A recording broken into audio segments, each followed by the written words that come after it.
Bem-vindos a mais um Rede Poderosa de Intrigas. Eu sou Patrícia Quartarolo e estou aqui com o Caio Lima. Fala aí, Paty. Como é que vamos? Vamos. E você? Cara, te falar que o que apresentaremos hoje me ajudou muito a passar por essas últimas semanas. Deu uma animada. Deu uma boa animada, eu diria. bela animada, cara. Vamos fazer um podcast feliz hoje, né? Hoje vai ser feliz, Pra quem tá pensando aí que a gente tá sempre pra baixo, que a gente anda deprê, o Brasil realmente é preocupante. Mas é sempre bom quando a gente acha aquele livro que dá aquela aquecidinha no coração gelado. Não é mesmo? Pois é, aquele livro bem escrito, né, também. Aquele Exato. livro que você olha e você sente prazer em ler. Talento é uma coisa que eu admiro demais. Talento pra escrever, então, nem se fala. Às vezes eu admiro e às vezes eu invejo, né, porque é uma coisa que eu tenho muito pouco. Verdade. Hoje a gente vai falar de um livraço que é Uma Noite Markovitch, escrito pelo israelense Ayelet Gundar Goshen, espero que esteja ok, não quero ofender ninguém. Foi lançado pela Todavia em 2019, né? Foi ano passado que saiu aqui?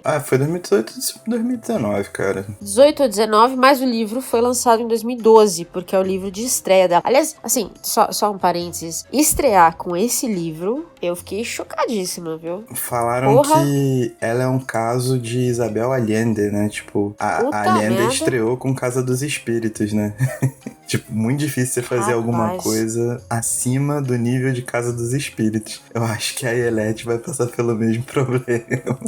Olha, fiquei de cara quando eu vi que era o primeiro livro dela. E aqui no Brasil foi traduzido pelo Paulo Geiger. Espero que, de novo, o nome esteja correto. Só sobrenome difícil, né? Porque não é Rocha, Lima, Souza. Hoje o povo veio pesado. Tá de sacanagem. E não só um puta livrão pra você estrear, como estreou. Foi recebido, assim, lindamente. Já traduzido pra 14 idiomas. Sim. E já abrindo a porta pra que outros livros dela também fossem traduzidos, que foi o que aconteceu inclusive com o Despertando Leões, se eu não me engano, que também já chegou aqui pela própria Todavia, certo? Chegou pela Todavia e com Uma Noite Markovitch, a Ayelet veio pra Flip, então também participou do nosso circuito de festas. A Flip é uma festa literária internacional, mas está aqui em Paraty, e a mesa dela com a Ayobami e a Debayor foi muito boa, foi muito bacana. Então vamos começar do começo. Caio, conta pra gente um pouquinho o que é Uma Noite Markovitch. Cara, eu particularmente não considero que seja um livro que tenha um protagonista só, mas toda a história está centrada no Yakov Markovitch, que é um cara que não faz diferença nenhuma, tipo, as feições dele não são nem bonitas nem feias, o comportamento dele é completamente risível, e depois de uma confusão, ele é escalado junto com seu melhor amigo, o Ziv Feinberg, para irem para a Europa. O livro se passa em pleno Segunda Guerra Mundial, né? No período da Segunda Guerra Mundial e de declaração, né, de independência do Estado de Israel, da formação do Estado de Israel. E eles são escalados para irem à Europa porque uma maneira de trazer moças judias de volta era uma portaria que estabelecia que elas poderiam voltar para a Palestina inglesa, à época ainda não era o Estado de Israel, casadas. Então eles iam até território europeu, casavam aleatoriamente, e assim que desciam no porto, eles assinavam um divórcio e assim iam salvando algumas mulheres judias, né, da crescente movimentação nazifascista na Europa. E nessa, quando Markovitch chega para ver a sua falsa prometida, ele se depara com a Bela, que seria a mulher mais bonita que ele já viu na face da Terra. E ele vai ruminando, né, essa relação de amor à primeira vista que ele tem com a Bela, até que quando ele a porta, ele decide não se separar. Pois é. Né? Só ele não se separa, né? Só ela ele por não ela, se separa. Ela já tava longe, mas ele decide, acho que não. Como eu acho que esse é um livro que dita muito sobre questões de amor e posse, eu acho que esse é um bom começo pra gente poder discutir, porque tem a coisa pra discutir nesse livro, viu? Uma das coisas que eu acho que é mais importante, que vai ligar diretamente com a história, e ela faz isso muito bem, é o fundo que aparece muito levemente, né? Sim. Acho que quem não lê esse livro como um livro político vai dar na mesma, vai entender tudo, mas se você quiser, tem um contexto político ali que ela colocou de uma forma muito sensível. eu diria. Ele não rouba a história, mas ele entra na história de uma maneira muito, muito leve, como eu disse. Sim. A história é dividida entre antes, durante, depois e depois do depois, né? O livro é dividido assim. O antes é antes da Segunda Guerra Mundial, em que a gente tá na Palestina, que já existia e era ocupada pelo Reino Unido, pelos britânicos, não é mesmo? E já havia ali uma movimentação dos israelenses por um Estado próprio, né? Já existia essa movimentação, mas Israel não existia ainda. E aí, uma palavra que vai aparecer muito e me fez ir atrás de mais coisa é o Irgun, que eu não tinha ideia do que era, pra ser sincero, eu não conhecia. Você já sabia sobre? Você já conhecia? Cara, eu já tinha visto algumas coisas porque meu pai é viciado em história, né? Apesar de não ser formado em. E ele já tinha lido algumas coisas, documentários, essas paradas assim. Mas foi uma coisa muito en passant, porque eu nunca fui um cara que foi muito ligado a guerras, particularmente. Sim. Então, o Irgun é um personagem quase que um personagem por si só, né? Eu fiquei pensando depois, porque Sim. tem muita coisa ali que parte na verdade, o vice-comandante do Irgun, que é um personagem super importante em tudo, mas as atitudes que ele toma em nome do Irgun dizem muito sobre o papel que esses israelenses vão ter, tanto nessa coisa, né, de ir lá casar com as mulheres, que foi, aliás, uma operação real, né, que aconteceu, até a guerra. É justo? É justo. Na verdade, o Irgun, ele se ocupa com algo que é muito, muito latente, talvez até na história judia, que é a questão da procura por uma identidade. Então, naquela época, né, você estar, de certa forma, subserviente ao Irgun, você ocupar esse posto no Irgun, tanto que o Feinberg, ele é meio que o segundo tenente, o segundo comandante, uma parada assim, e as pessoas colocavam os nomes dos filhos em homenagem ao Feinberg, e várias vezes se especula de tipo, pô, e quando esse cara realmente for um dos cabeças do Irgun, aí tipo, vai ter estátua pra ele em toda a praça, sabe qual é? Então é muito essa questão da representação de uma virtuose num povo que tava ao mesmo tempo ali sendo massacrado, né? Então, tipo, existe uma sensação de perda, uma sensação de abandono, e ao mesmo tempo o Irgun é essa alternativa de um orgulho nacional, né? De um orgulho próprio, de povo ali, né? Essa reunião, essa conceito de nação, etc. O que eu vi aí nas minhas pesquisas de leiga, porque eu realmente nunca tinha ouvido falar do Irgun, então eu fui dar uma olhada pra entender o que era a vida de um israelense antes da existência de Israel, né? E o Irgun foi uma organização paramilitar sionista e ele operou entre 31 e 48 e Israel foi oficialmente criado, entre aspas, em 48. Eles tinham 3 ideias que eu acho que permeiam o livro de várias maneiras, né? Que a primeira é, todo judeu tem direito de entrar na Palestina, e isso até hoje a gente vê as ramificações, Sim. Né? Tem uma conversa insana sobre isso. A segunda, apenas retaliação ativa deteria os árabes. Então, o Irgun, em maneira nenhuma, pregava paz e amor. Era realmente uma organização paramilitar de força, de violência. Eles eram nacionalistas, né? Ultranacionalistas. E... Eram nacionalistas sem nação, né?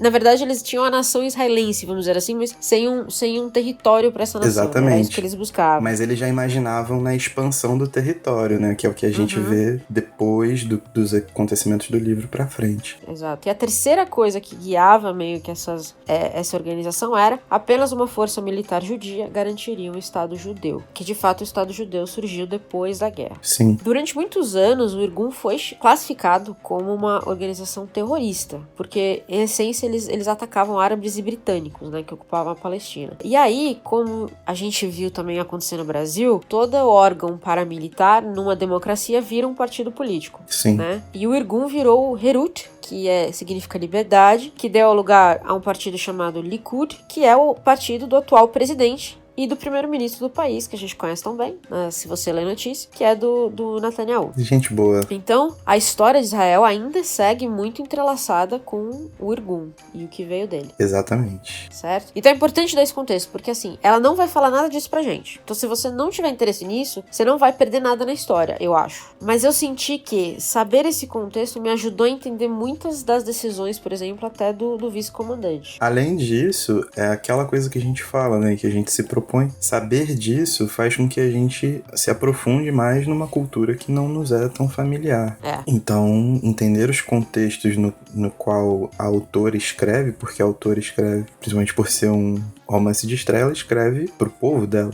Sim. Ela espera ser lida no local dela. Então, ter esse background ajuda que a gente entenda a relação da própria autora com o seu território, né? Com a sua nacionalidade, com a sua constituição cidadã. Quando você vê que ela traz esses aspectos da vida real, inclusive todo o mote do livro, né, que é o casamento arranjado para trazer essas mulheres, essas judias que estavam na Europa para a Palestina, o livro você pode ler ele quase como um romance histórico. É que aí tem tem os tons muito óbvios de realismo mágico, que eu acho que ela também faz isso de uma maneira maestra, maravilhosa, que tira um pouco disso, mas ele poderia ser, né, um romance histórico, assim. Ele de fato, assim, ele cai numa categoria bem híbrida, na verdade, né? É, verdade. Ele não se assume como um romance histórico, porque ele não é, mas também não chega a ser um realismo mágico puro, exatamente. Ele não chega a ser um 100 anos de solidão, que o Gabo cria Macondo do nada e faz todo aquele climão. Então ela navega numa questão meio híbrida e faz muito bem, mano. Acho que é uma mescla que casou, assim, de maneira muito sutil, muito perfeita. É um trabalho muito, muito, muito bem executado. Essa coisa de buscar algo a pertencer e buscar algo que você falou, né? É muito comum na literatura judia, na história judia, né? A busca por algo. Sim. E foi a busca dos judeus por Israel, né? Por esse espaço deles. E aí a busca do Yakovitch por alguma coisa. Na verdade, a sensação que eu tinha é que ele buscava qualquer coisa. Porque ele era um cara muito baunilha, né? É um termo culto esse, eu não sei se todo mundo vai entender. Mas muito baunilha, né? Aquele cara que você via na rua, 2 segundos você esqueceu que ele existia. É a parte do misto que equilibra com chocolate, mas você nunca sente o sabor, né? Casquinha Isso, do McDonald's é nada. que diga. Então, é o quê? É nada. É um baunilhão, assim, é nada. É o quê? Mas não é, entendeu? Então, porque é isso, né? E ele é descrito assim. Isso ajudava porque logo no comecinho o Feinberg vai contando que o Feinberg é mó espalhafatoso, né? O Feinberg é um machão alfa e tal. E ele vai falando que, tipo, era bom ter o Yakov do lado dele porque quando eles traficavam armas, ninguém imaginava que ele era um traficante de armas. Essa é a melhor descrição do mundo. Quando ela fala assim, o Yakov Markovitch, o diretor, alguma coisa, decidiu que ele ia ser traficante de armas, porque ninguém ia lembrar da cara dele, eu ri muito. Eu lembrei muito daquele filme O Senhor das Armas. Do Nicolas Cage, né? Isso. Que tem uma cena maravilhosa que eles estão chegando num navio que tá cheio de arma, até os dentes, e aí o Nicolas Cage começa a gritar pra todo mundo com cara de inocente. E aí você fica olhando e fala, gente, mas o homem é doido. E o Yakovitch era aquele cara que se você tivesse que descrever pra um policial, você nem ia saber como era, porque você já esqueceu dele. Exatamente. E mais uma conexão bacana, tipo, de certa forma sinestésica, é que nesse tráfico de armas, as armas vinham em caixotes de laranja, né? Então vinham as laranjonas por cima. Todo livro tem uma relação com frutas, mas essa foi a primeira que me pegou por causa da capa, que são 2 laranjas. E aí eu vi e falei, mas será que essa é uma história de, tipo, tráfico de armas, etc, e muita violência e papapá. E como já veio essa primeira imagem, mas a gente vê pra frente que as laranjas têm muitas outras utilidades e uma outra importância também. E aí, o Feinberg era o pegador, né? O macho alfa, que nem você falou. Era o bigodudo, machão, fudilão, pegava todas, traçava o que viesse. E aí, quando eles cruzam, né, o mar pra chegar na Europa e casar com essas mulheres, é bem aquele ditado de quando você nunca cruza o mar 2 vezes, né? Da mesma forma 2 vezes. Ou o mar mudou, ou você mudou. E é literalmente o que acontece com eles, né? Porque quando eles entram naquele navio e cruzam o mar, casam com aquelas mulheres, e quando eles voltam, a coisa toda mudou. O Ziv está apaixonado pela Sônia. Que ele deixa aqui, né? Que ele deixa na Palestina. Que ele deixa arrependidíssimo de ter que deixar. Sim. Mas deixa e volta pra ela depois. E Sônia tem cheiros de laranja. Ela é muito descrita com isso, né? Ela personifica meio que essa coisa. E o Yakov volta ainda meio baunilhão, só que folgado. Porque agora ele decidiu que a Bela ia ficar casada com ele. E ele se aproveita da lei religiosa que se um cara não der, se uma das partes não der o divórcio não acontece. Exatamente. E a Bela meio que vira uma prisioneira na casa de Yakovitch. Eu acho que aí... Não, de Yakov. Já misturei tudo. Eu acho que aí não é difícil misturar, porque são muitas personagens significativas pro livro. É por isso que, tipo, o Markovitch ele pode ser considerado o protagonista, né? Até porque vai no título, etc. Mas Assim, a minha sensação não é essa. É uma coisa um pouco mais horizontal. Mas é engraçado porque eles voltam e o mar traz essa questão que eu acho que permeia o livro todo, né? Que são as lutas que você faz para justificar de uma maneira não exatamente religiosa o seu sentimento de fascínio, o seu sentimento de amor pelo outro. E como você expressa aquilo. Então, o Feinberg, ele é um cara que ele é o boladão, né? Ele é o machão, pá, o herói. Porém, ele é completamente subserviente a Sônia quando volta. O Markovitch, ele se torna um mini ditador, porque na casa dele ele vira e fala, ele bate o pé, não vou me divorciar, e não divorcia. Aí a Bella, com a personalidade forte, fala, beleza, você não vai divorciar, mas também não vou dormir contigo. Fala, beleza. E eu vou ficar aqui te esperando até você quiser dormir. E ela ignora ele, né? Ela não faz de conta que tá tudo bem, ela ignora ele, ela tem um ódio dela palpável na casa, né? Sim. Tem uma cena muito bonita que fala que assim que ele entrou na casa, a casa toda tava gelada, porque ela refletia o que a Bella sentia. Sim, e a Bella faz esse tipo de retaliação. O próprio Feinberg não aceita recebê-lo na casa dele, porque a Bella e a Sônia se tornam amigas. Aquele tipo de relação que ele estava obrigando a Bella a tomar até que ela, porventura, se apaixonasse por ele e engatasse no casamento. Nem o Feinberg conseguia conceber aquilo. Pois é. Então, as coisas vão ficando cada vez mais encrespadas. E eu acho que é um ponto que também não fica exatamente exposto no livro, mas eu acho que é bem interessante, que é a questão da relação de gênero na própria sociedade israelense que vai se formar, né? Mas naquela comunidade, naquela colônia judia que eles moravam, porque se o Markovitch, que era um nada, que ninguém desconfiava que podia fazer nada, chegou pra Bella, bateu o pé, disse que não ia divorciar, a Bella fazendo protesto, e o máximo que, por exemplo, o resto da comunidade pôde fazer é simplesmente não recebê-lo em casa, mas ainda manter as relações Sim. de amizade, significa que existe ali uma imposição, uma questão da deferência da mulher para com a autoridade do homem. Então, tipo, isso é colocado de uma maneira muito suave, muito perspicaz, assim, né? A evolução disso e o que a gente começa a se contestar, se realmente o que Yakov sente, se esse tipo de amor, de fascínio que Yakov sente é algo para ser reverenciado, sabe qual é? Uhum. Eu acho que isso começa a pesar muito nessas questões, e a questão de posse também se vira para a questão, né, de você querer formar uma casa, você querer formar um território. Então tudo isso vai girando de maneira inconsciente, mas tudo isso vai exalando ou vai fazendo certos contornos, vai construindo, né, toda uma tessitura pela qual você começa a pensar nesses pequenos inputs que a Eilete coloca, o quão de cada relação que a gente vai construindo não é uma relação que também passa por uma questão política, né? Tipo, uma questão de construção de mundo, de visão, de como você se porta, de como você se impõe, sabe qual é? Eu acho que isso é uma parada muito bem montada, muito bem montada de verdade. Vale dizer pra quem tá ouvindo que daqui pra frente talvez a gente tenha alguns spoilers. É verdade. Porque aí a gente precisa desenvolver o resto da história e contar um pouquinho mais pra vocês. Então, se você ainda não leu um livro,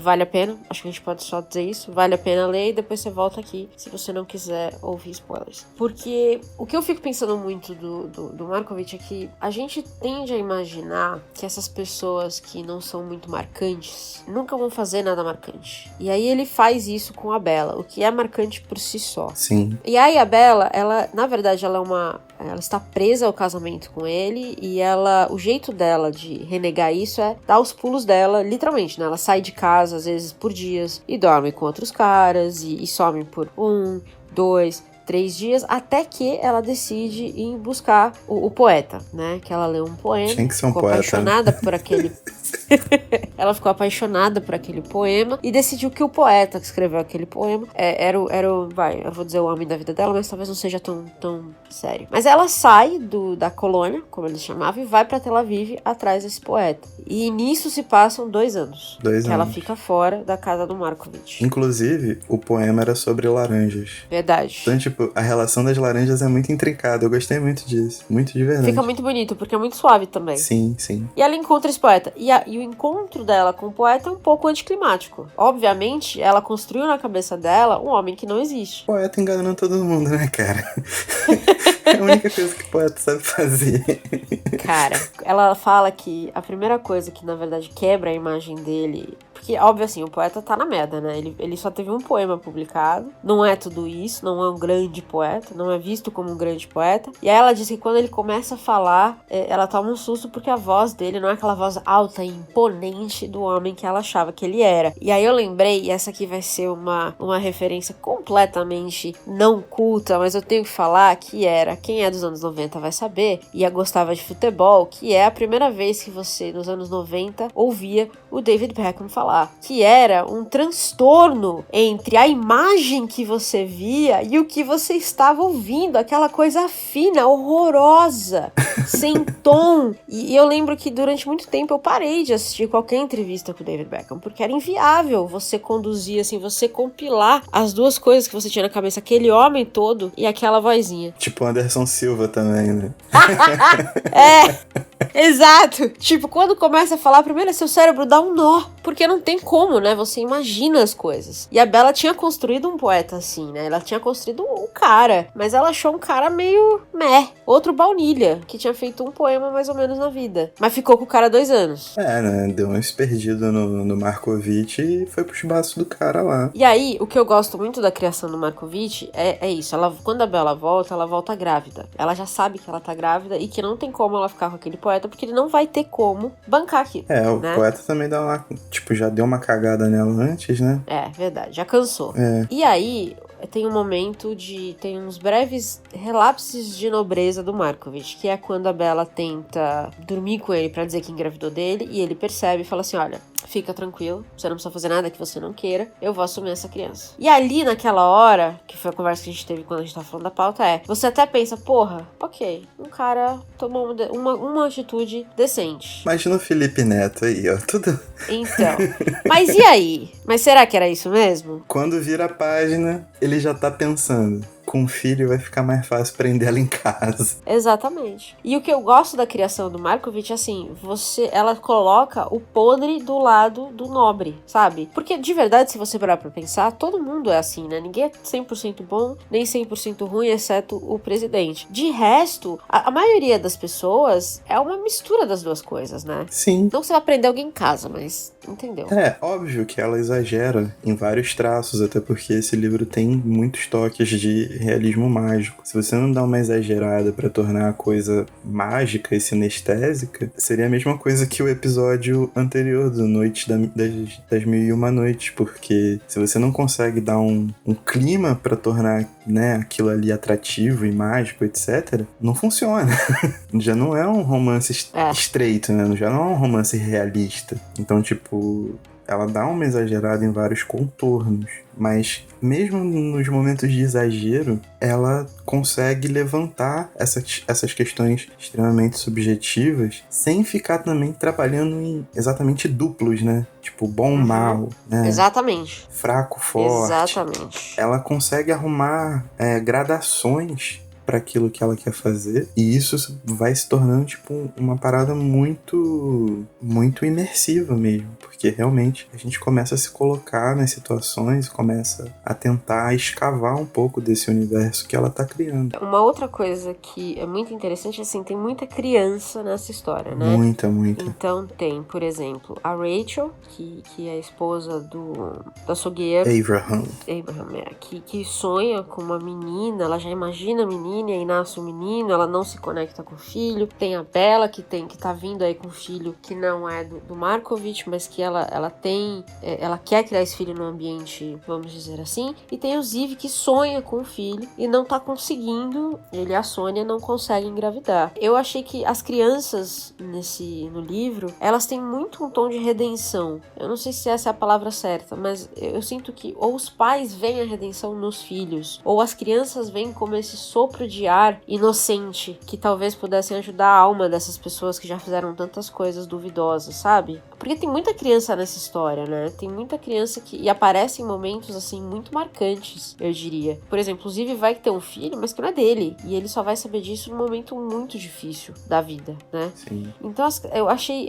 muito bonito a forma como ela trouxe, digamos, a proliferação da vida em momentos muito complicados, numa história muito complicada, digamos, numa realidade, se a gente colocar na realidade mesmo que o país passava. É quase mesmo como se fosse uma criança, fosse assim, aquele um pouquinho de inocência que vinha. Eu acho que as crianças, tipo, todas elas vêm de uma maneira muito antinatural, né? Como é a vida mesmo, tipo... Exato, exatamente. Elas vêm das mais diversas formas, dos lugares menos esperados possíveis, e isso vai sendo costurado. E eu acho que elas servem como... Além da continuidade, né? Além de mostrar que a vida não é essa coisa linear e que ela vai continuar e você tem que arrumar formas de se conectar a essa não linearidade para que você não deixe desamparado por questões morais bobas, né? Como, por exemplo, o filho do Feinberg, não. Ele só foi saber no final que não era o filho dele. Uhum. O próprio Markovitch, que aceitou o filho como uma moeda de chantagem, né? Como questão de chantagem pura e feia. Mas elas vêm para mostrar que é exatamente isso. Tipo, no fim, como você vai lidar com essas situações tão inesperadas que acontecem nesse redemoinho que é a própria vida, sendo que se você simplesmente ignora por uma questão de correção moral pré-concebida, você tá ignorando parte importante daquilo que te constitui. Todos nós temos nossas idiosincrasias familiares também, sabe qual é? Uhum. Tipo, a gente não pode abandonar isso. Então, quando o Feinberg, ela vai outro spoiler, fica com a menininha lá na Alemanha, e eu acho que ele começa a andar desesperadamente, que ele vai até a fronteira com a Áustria e o Markovitch o encontra lá, eu acho que essa questão dele andar desesperadamente é porque ele não conseguia acreditar no conflito que ele tinha se colocado. Uhum. Eu acho que é muito isso, tipo, as crianças têm muito esse papel e, tipo, sempre que você fala em preparar uma geração futura, não é uma questão simples de você vai formar uma família, vai ter seus filhos, educar seus filhos para que eles sejam os donos de uma era de ouro, como todo pai imagina. Na verdade, não. Você tem vários problemas para cuidar, ainda mais em meio de uma guerra, 2 guerras. Você precisa aprender a lidar com isso em algum momento da vida. Às vezes ele chega tarde demais. Aliás, falando dessas crianças do Feinberg, dele andar desesperado e tudo mais, eu acho que uma das coisas mais... talvez que mostre a qualidade da escrita da Ayelet é que ela criou 2 personagens, né, que meio que guiam a história, mas com arcos de desenvolvimento completamente diferentes. O Feinberg é um que eu diria que é aquele personagem que começa, ele era o machão, o alfa e tudo mais, e aí ele vai evoluindo junto com a história, junto com o país também, pra se tornar um esposo devoto, pai de família. Sim. Daí a gente acompanha isso de uma forma muito clara e muito lúcida. Sim, sim. O Markovitch, ele começa um baunilhão babaca e ele termina um baunilhão babaca. Ele não evolui no mesmo ritmo e ele não tem, apesar de ter alguns momentos em que você acha que agora vai, não vai. Inclusive aquele meme, deu 2 passos pra trás. É justo falar isso? Eu acho que o Markovitch queria ser, tanto quanto o Feinberg, esse cara devoto. Mas ele acreditava que ele precisava da correspondência dessa devoção. Ele precisava ver essa devoção justificada, sabe qual é? Então, tipo, ele achava que para ser devoto da forma que ele era, a Bella teria que amá-lo. Quando o Feinberg descobre isso da maneira mais espontânea possível, né? Ele sabia que estava indo para fazer uma boa ação, ele sabia que estava indo para fazer uma parada completamente temporária, mas ainda assim ele ficou em desespero. Tanto que quando ele tá chegando na Palestina, ele salta no meio do mar, porque ele reconhece, a não sei quantos quilômetros de distância, a Sônia esperando ele numa praia. Sim. Ele vai nadando até lá. Então, tipo, eu acho que é muito isso. A compreensão do amor que Markovitch pensava ter, ela é completamente torta, ela é completamente esdrúxula. Enquanto Feinberg, que não tinha aparentemente compreensão nenhuma disso, se permitiu momentos de ternura, de olhar para o próximo e de resolução de questões que o incomodavam de muitas formas. Muito bom. Outro ponto marcante do livro, entre vários, obviamente, são as mulheres. Mulheres são muito boas fortes. personagens. Ótimas. Eu acho que aí vale uma menção muito bacana que a gente falou bem en passant, mas uma menção a Rachel Mandelbaum. Ela vai para a Palestina e, para não se lembrar do passado alemão, ela simplesmente corta a relação com a língua alemã, numa tentativa de não lembrar do horror. Só que a memória não acontece só por causa de um corte da linguagem, né? Ela acontece por vários fatores. Isso continua a atormentando. Eu acho que é um arco muito bonito e muito representativo quando o marido dela fica loucão e joga as coisas dela, inclusive um diário. A Bella vê, queima a mão, ela larga a mão de ser perfeita para salvar a memória de alguém. E ela abre e são os poemas da Rachel que estão escritos em alemão. E a tarefa da vida dela é justamente traduzir esses poemas para publicar. Sim. Eu acho que isso é muito representativo de uma questão de respeito à memória, vários conceitos irmanados, né, entre mulheres que se entendem, que passaram por um trauma tão grande. Eu acho que foi uma construção bem maneira. E também tem muito a ver com a história judia, né? Que é essa coisa de não esquecer o que aconteceu. Tanto que a Bella fala isso antes de enfiar a mão no coisa, né? Ela foi uma mulher que quase nunca falou e agora você vai destruir as últimas palavras dela. Exatamente. Uma coisa assim, que é muito bonita, é uma forma muito bonita de você pensar num diário, na verdade. E a cicatriz na mão dela que fica, né? Torna-se, na verdade, a referência da Bella a partir dele. Porque isso tira a Bella do estado de perfeição, porque ela já tinha uma cicatriz muito feia na mão. Isso coloca a Bella, por exemplo, num lugar em que o próprio Markovitch, por mais boas ações que ele tenha se proposto a fazer, e uma delas foi justamente parir a filha da Rachel no momento bem anterior, mas isso coloca a Bella num patamar de compreensão e de ajuda mútua que o próprio Markovitch sempre quis e nunca conseguiu chegar. Foi. Então, sublime. E aí tem a grande Sônia, né? Que eu acho que das mulheres é talvez a mulher mais bem realizada no livro, no sentido de ela conseguir é a única, talvez, mulher que consegue o que ela quer. É. Talvez, acho que é, né? Ela já bota a ordem na casa com Feinberg, né? Exato. Ela é a única mulher que não tem medo de ir atrás do que ela quer, independente dos resultados. Exatamente. Ela aproveita as longas saídas do Feinberg para construir isso, né? Efetivamente. Ela recebe algumas oportunidades com o jeito dela, que sempre é um jeito bem falastrão e tal. E quando o Feinberg volta, não resta nada a ele a não se aceitar. Aceita que dói menos. Pois é, ele viveu na pele. Cara, tem uma parada que eu gostaria de levantar, mas é que eu acho que é uma parte muito representativa do livro, porque isso ficou muito na minha cabeça. As laranjas é uma coisa óbvia, né? Tipo, a Sônia tinha cheiro de laranja, tudo girava na colônia, na plantação de laranja. As armas que vinham em caixotes com laranja cobrindo para esconder, mas tem o filho da Sônia, que tem cheiro de pêssego. O Markovitch resolve, por algum motivo, como se fosse para dedicar a devoção dele, que ele tinha pela Bella, a outra coisa. Ele insiste em plantar morangos, mesmo sabendo que os morangos não eram típicos daquela região, né? Mas é uma grande salada de frutas, mas a narrativa, ela é muito sinestésica, né, cara? Tem muito cheiro. É muito boa. Sabe? É muito prazeroso. Tipo, é uma narrativa que realmente ela é física no que tange a tocar os sentidos. Você sente o prazer estético pelo aquilo que você tá lendo, porque é muito bem escrito. Você tem essa questão dos cheiros que envolvem, muito bem aguçado, assim. E outra coisa que eu notei muito bem é como ela, não é que ela adoça, mas como ela torna metafórica algumas relações principalmente quando se trata da traição e da violência.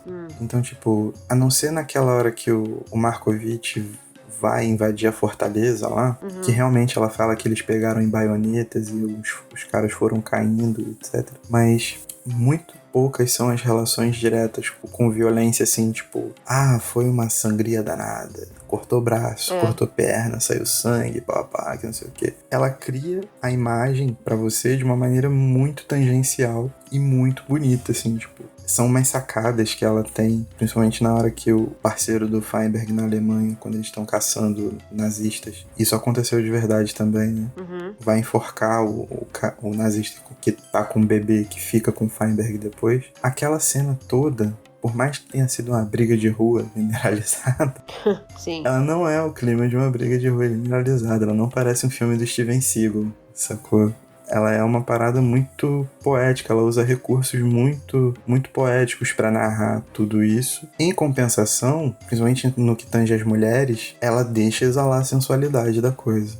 Ela deixa mesmo e libera, porque fica bem evidente as cenas com um pouco mais de erotismo, que é algo que, pela entrevista que ela deu, foi algo proposital, porque em Israel é uma coisa que é vista com muito maus olhos. Se aqui no Brasil imagina lá.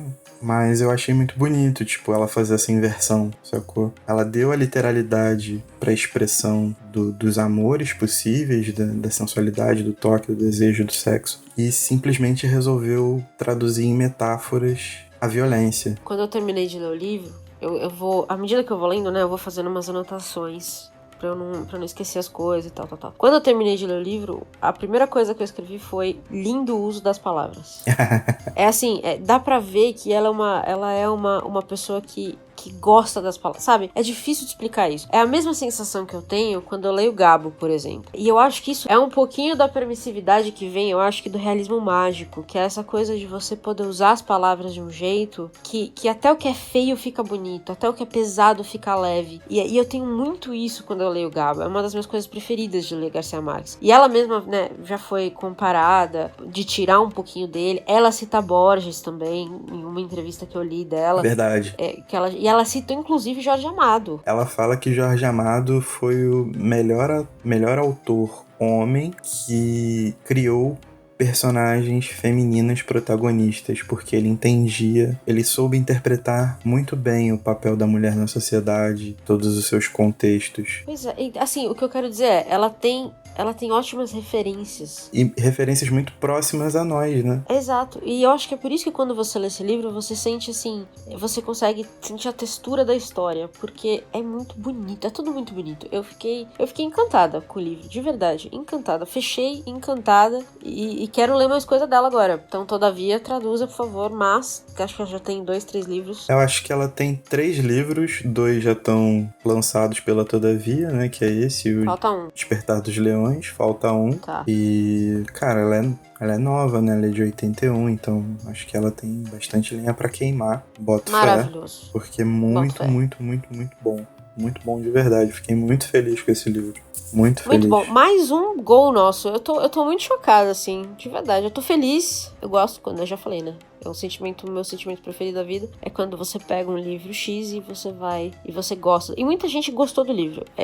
Quando eu publiquei lá que a gente ia falar dele, recebi um monte de mensagem. Eu amo esse livro, amei esse livro, adorei esse livro. Então realmente é um livro que ressoa muito bem o público brasileiro. E eu acho que tem a ver também com essas referências dela, tão próximas de nós. Eu não procurei muito, até porque, tipo, eu sigo pouca gente, né? E eu só uso o Instagram. Mas, no começo do ano, quando a gente decidiu colocar esse livro na nossa lista, quem tinha terminado de ler era a Letícia, se eu não me engano, do Beletrismos, @Beletrismos. E ela comentou comigo que ela tinha achado o livro maravilhoso, mas que colocaria uma vírgula no final dele, no depois do depois. O depois do depois, que é quando eles estão mais velhos, né? Que vai falar dos filhos crescidos. Isso. Mais ou menos. Assim.